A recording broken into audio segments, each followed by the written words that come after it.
Dans cette vidéo, on va parler d'arbres pondérés.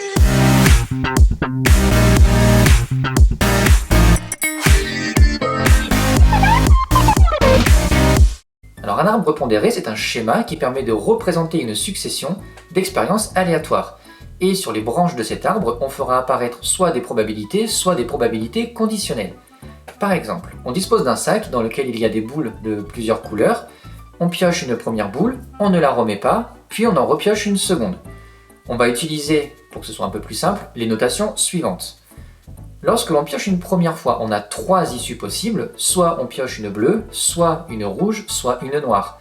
Sur les 3 premières branches de notre arbre, on va faire apparaître les probabilités correspondantes. La probabilité de piocher une boule bleue au premier tirage, la même chose pour la boule rouge et la même chose pour la boule noire qui correspondent d'après l'énoncé à 4 sur 10, 4 sur 10 et 2 sur 10. Si on pioche une bleue au premier tirage par exemple, on a à nouveau 3 possibilités, soit on repioche une bleue, soit une rouge, soit une noire. Et bien c'est ici, sur ces 3 branches-là, que l'on va faire apparaître des probabilités conditionnelles.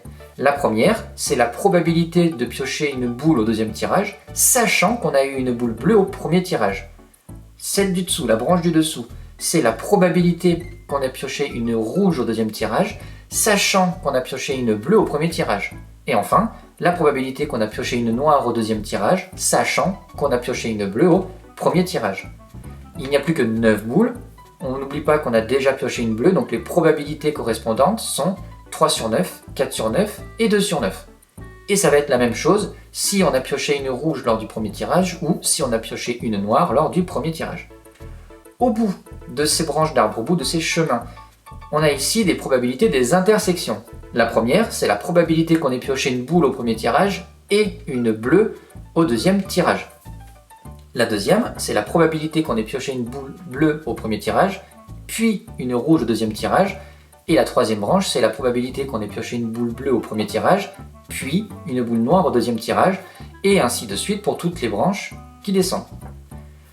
Première question par exemple qu'on peut se poser, c'est quelle est la probabilité de piocher une rouge, puis une noire. Ça correspond à P de R1 à terre N2. Et là on va utiliser une propriété que l'on a vue dans une précédente vidéo sur les probabilités conditionnelles. Et par équivalence, on a également cette formule-là, et c'est celle-ci que l'on va utiliser. Car la probabilité que l'on cherche, elle se situe au bout de ce chemin, donc il suffit en fait de multiplier la probabilité de piocher une boule rouge au premier tirage, puis la probabilité de piocher une noire, sachant qu'on a déjà pioché une rouge, ce qui correspond à 4 sur 10 fois 9 fois 2 sur 9, ce qui fait 8 sur 90.